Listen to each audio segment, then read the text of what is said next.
Hello বন্ধুরা, আবারও চলে এসেছি স্টেপ 4 নিয়ে। তো এবার আমি অ্যাপ্লাই করব ফাউন্ডেশন। আমি ফাউন্ডেশনটা ইউজ করছি ক্রাইলনের একটা শেড।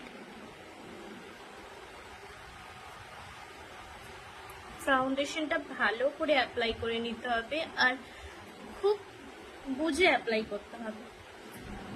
ডে মেকআপ হলে লাউড মেকআপ করতে হবে, আর যদি নাইট মেকআপ থাকে, নাইটে কোনো অকেশন থাকে, তো সেই অ্যাকর্ডিং মেকআপ করতে হবে। ভালো করে ফাউন্ডেশনটাকে ব্লেন্ড করে নিতে হবে। দেখা হচ্ছে নেক্সট স্টেপে। ততক্ষণ টাটা।